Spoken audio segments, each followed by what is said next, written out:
जय श्री राम। बहुत बहुत स्वागत करता हूं आप सभी का एक बार फिर से अपने YouTube चैनल पर। मैं पंडित आशीष शर्मा। मेरा आज का ये वीडियो है मंगल के राशि परिवर्तन को लेकर कि आने वाली 10 मई को मंगल करेंगे राशि परिवर्तन। और सामान्य तौर पर देखा जाता है कि मंगल एक राशि में 45 से 50 दिन तक रहते हैं, लेकिन जब कभी ये वक्री और मार्गी होते हैं तो 6-6 महीने तक भी एक राशि में वक्री या मार्गी होकर एक ही राशि में रह सकते हैं।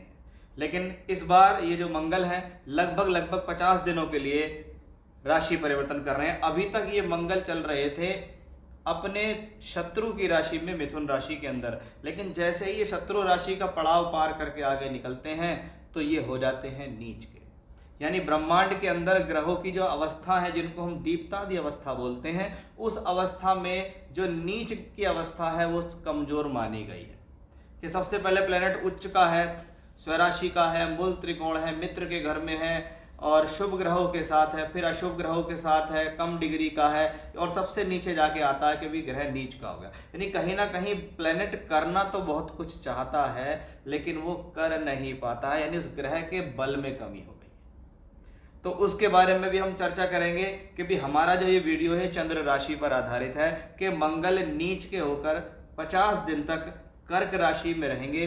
वो किस राशि को क्या फल देने वाले हैं, क्या लाभ है, क्या हाफ सावधानी है, क्या उपाय है, क्या बचाव है और किन चीज़ों को जानकर समझकर उपाय करके आप इसको बेहतर बना सकते हैं। लेकिन सबसे पहले इस वीडियो में हम समझेंगे कि एक्चुअली में मंगल यहाँ करने वाला क्या है, किन लोगों पर इसका ज़्यादा फर्क पड़ेगा अन्य राशियों के मुकाबले, और फिर हम बताएंगे कि भी इसका फल क्या है आपकी राशि के ऊपर। इसका मतलब सीधा सीधा ये है, यदि आप इन चीज़ों में इंटरेस्टेड नहीं है कि मुझे कुछ समझना नहीं है, मुझे डायरेक्ट फल जानना है, तो आप वीडियो छोड़कर आगे बढ़ सकते हैं। तो आइए समझते हैं कि मंगल कर्क राशि में नीच के होने जा रहे हैं।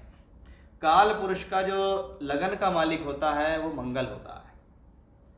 यानी मंगल कहीं ना कहीं एक बहुत प्रधान ग्रह है, क्योंकि मंगल हमारे जीवन में हमारी ऊर्जा और उत्साह का कारक है, हमारे आत्मविश्वास को देने वाला, बॉडी के अंदर ब्लड का कारक भी मंगल को कहा जाता है। कहते हैं ना मेरा खून खोल रहा है, जब खून खोल रहा की बात करते हैं तो भाई मंगल कहीं ना कहीं इनका ज़्यादा ज़्यादा उछाल ले रहा है। और ये मंगल की बदौलत ही होता है जो व्यक्ति में कॉन्फिडेंस आता है, व्यक्ति के जीवन में उत्साह आता है, ऊर्जा आती है। अब ये उत्साह और ऊर्जा अगर सही जगह लग जाए तो व्यक्ति के अच्छे हो जाते हैं दिन, और वही ऊर्जा और उत्साह एनर्जी बेकार जगह लगती है तो व्यक्ति जीवन में खराब भी हो जाता है।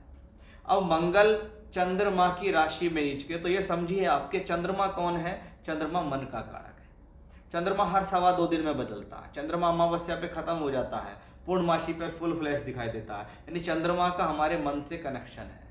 मन से कनेक्शन का सीधा मतलब है कि कहीं ना कहीं ये जो प्लेनेट है जीवन के अंदर आपकी मानसिकता पर बहुत प्रभाव रखता है। अब एक जोशीला ग्रह, एक गुस्सैल, एक जल्दबाज और एक क्रोधी ग्रह मंगल जब चंद्रमा की राशि में आता है तो प्रॉब्लम शुरू हो जाती है चंद्रमा को कि भाई अब ये मंगल मेरे ऊपर आ गया, अब ये जैसा ये कहेगा वैसा मुझे करना पड़ेगा। कि चंद्रमा की राशि में मंगल नीच का होकर पहुंचे तो हर व्यक्ति विशेष के जीवन में कहीं ना कहीं क्रोध, जल्दबाजी और एग्रेशन आता है। अच्छा खासा शांत व्यक्ति भी कुछ ना कुछ उद्रपात हो जाता है। छोटी छोटी बातों को लेकर चिंता, छोटी बातों को लेकर चिड़चिड़ाहट और क्रोध ऐसे ही कॉम्बिनेशन में दिखाई देती है। यानी कहीं ना कहीं सभी 12 राशियों के बारे में भी अगर हम बात कर लें तो ये मंगल चंद्रमा की राशि में पहुंच गया है। अब सभी को ये सावधानी की जरूरत है कि हमें एग्रेशन नहीं करना, हमें क्रोध नहीं करना, हमें अपने ऊपर संयम करके चलना पड़ेगा। यहां ये मंगल पहली चेतावनी आपको दे रहा है। मंगल जिन लोगों को मान लो चंद्रमा की दशा चल रही है या मंगल की दशा चल रही है उन पर इनका ज्यादा प्रभाव है, या जिनकी राशि के मालिक चंद्रमा, जैसे कर्क राशि, मेष राशि, वृश्चिक राशि, इनके स्वामी चंद्रमा और मंगल हैं। और यहाँ 3 नक्षत्र राशि है, पुनर्वसु, पुष्य, अश्लेषा। बृहस्पति, शनि और बुध के नक्षत्र होते हैं और मंगल का ट्रांजिट वहां है।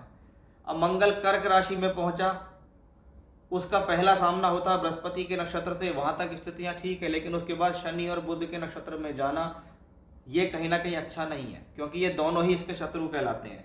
यानी मंगल का नीच राशि में जाना कुछ ना कुछ प्रॉब्लम का विषय है। कि ऐसे ही मंगल नीच के नहीं हुए कर्क में, कि वो कर्क में नीच के तो हो ही गए, तो कहीं ना कहीं उनका वहां पर शत्रुओं के नक्षत्र में भी ट्रांजिट होता है। यानी हो सकता है शुरुआती दिन अच्छे हों, लेकिन बाद के कम से कम 35-40 दिन का जो समय है वो आपके लिए क्रिटिकल साबित हो सकता है। तो बहुत ज़्यादा सावधान भी आपको रहना है, क्योंकि शनि के नक्षत्र में मंगल का जो गोचर है वो शुभ नहीं माना जाता।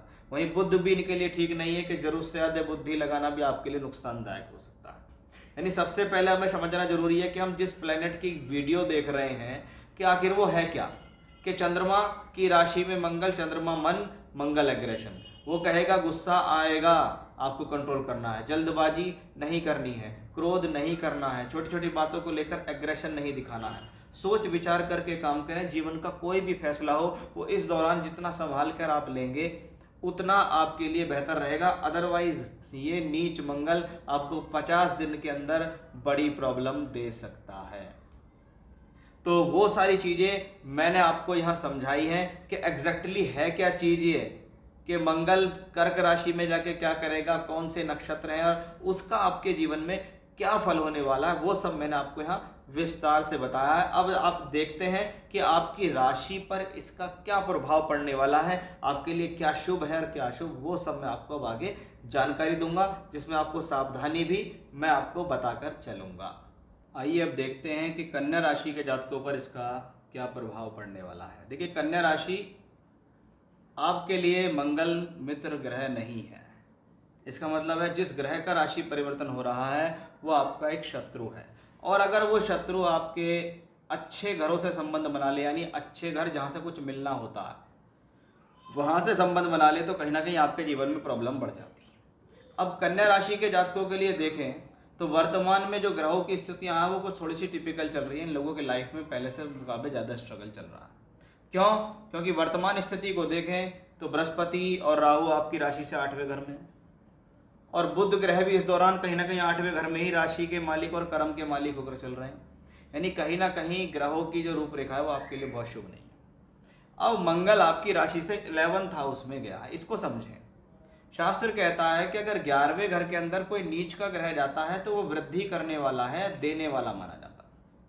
यानी लाभ से संबंधित जो स्थितियां हैं वो जीवन में कहीं ना कहीं श्योर हैं या सिक्योर हो रही हैं कि हाँ ये प्लेनेट वहाँ गया है, ये भले ही नीच का है लेकिन नीच में बैठा हुआ ग्रह देने वाला प्लेनेट होता है। लेकिन हमें ये भूलना नहीं चाहिए कि वो प्लेनेट देने की क्षमता तो रखता है, लेकिन वो आपकी राशि के लिए मित्र नहीं है। जब वो मित्र नहीं है तो बहुत आसानी से फल नहीं देगा। इसका मतलब यह है कि अभी मेरे पास कोई चीज है लेकिन आप मेरे मित्र नहीं हो, मैं भले ही बैठा अच्छे भाव में लेकिन मेरा मन ये करता कि मैं तुमको दूं ना, परेशान करूं।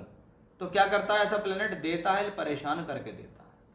अब ये मंगल नीच का होके यहाँ बैठ के दूसरे घर पे दृष्टि देता है। इसका मतलब क्या है कि भाई ये मंगल अष्टम भाव का मालिक है, यहां से बैठ के यहां देखता है। यानी अष्टम का कनेक्शन 2 धन भावों से बना है। एक जगह मंगल बैठा है और एक जगह देखता है। दोनों धन के भावों को मंगल ने कहीं ना कहीं दृष्टि और स्थिति से परेशान करने की कोशिश की है।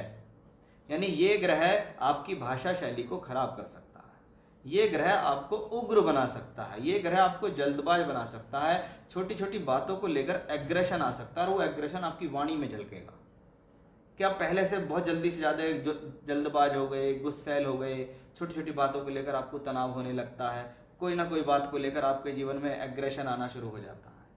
तो उसका बहुत ध्यान रखना है, क्योंकि ऐसा मंगल आपको हो सकता है आने वाले समय में कुछ मुंहफट बना दे, क्रोधी बना दे, और वहीं से आपका काम बिगड़ जाएगा, वहीं से आपका धन भी नुकसान हो जाएगा। नौकरी में है, पता लगा जहाँ काम कर रहे हैं वहाँ किसी से कुछ कह दिया, आपकी कंप्लेंट हो गई। व्यापार में है तो क्या हुआ, ग्राहक से अच्छे से बात नहीं की, आपका तालमेल ठीक नहीं जमा, उसने आपके साथ काम नहीं किया। उसका ध्यान रखें, क्योंकि ये अष्टमेश का प्रभाव धन भावों पे पड़ता है तो वो धन का नुकसान करता है, वो आपको फायदा नहीं देता है। तीसरे घर का मालिक भी मंगल है। इसका मतलब क्या है? अति साहस से बचें, अति क्रोध से बचें। उस मंगल की नीच की दृष्टि आपके पंचम भाव पे है। शिक्षा और प्रेम संबंधों के लिए ये समय उचित नहीं है। ऐसे समय में अच्छे अच्छे व्यक्ति विशेषों के जीवन में शिक्षा में डाउनफॉल आ जाता है, अचानक से अपनी गलती से अपना नुकसान हो जाता है, कभी कभी तो ओवर कॉन्फिडेंस में आकर नुकसान हो जाता है। तो आपकी जल्दबाजी और क्रोध की वजह से आपके जो लाइफ में प्रेम संबंध हो रहे हैं वो इस दौरान ब्रेक तक हो जाते हैं, बड़ा तनाव उसके अंदर आ जाता है। तो आपको बहुत ज़्यादा संभलने की ज़रूरत है कि एक तो ये शत्रु है आपके लिए, दूसरा अच्छे घरों का मालिक नहीं है, और आपके धन भाव, आपकी बुद्धि स्थान, आपके पंचम भाव, इन सब स्थानों पर दृष्टि दे रहा। यानी ये मंगल आपकी पूरी तरीके से परीक्षा लेने के लिए आया कि भाई मैं तो नुकसान करने वाला ग्रह हूँ, मैं तो नुकसान कर दूंगा। तो वो सारी चीज़ें आपको यहाँ बहुत ज़्यादा समझने की ज़रूरत है, अन्यथा इस मंगल के 50 दिन के गोचर के अंदर आपको प्रॉब्लम हो सकती है। और ग्रह बाकी भी आपके फेवर में है नहीं, मंगल काम बिगाड़ रहे हैं, गुरु भी अष्टम में, राहु केतु एक्सेस पे हैं, शनि से दृष्ट हैं, बुध की स्थिति भी ठीक नहीं है। इसलिए जो उपाय मैंने इंट्रोडक्शन में बताए हैं, उन इंट्रोडक्शन के उपायों को करो, अपने आप और ज़्यादा से ज़्यादा संयम रखो, स्थिर रहो। जितना स्थिर रहोगे उतना शांत रहोगे। कोई कुछ कहता है सुन लो, बात का जवाब ही मत दो, क्योंकि जितना चुप रहोगे उतना फायदा रहेगा, जितना चुप नहीं रहोगे उतना बड़ा नुकसान भी आपको इस मंगल की वजह से हो जाएगा। यानी कन्या राशि के जातकों के लिए ये चैलेंज का समय है, तनाव का समय है, बहुत सावधानी से आपको गुजारना है, नहीं तो कुछ बड़ा नुकसान भी आपको हो सकता है। तो ये था कन्या राशि के जातकों पर मंगल के नीच होने का प्रभाव।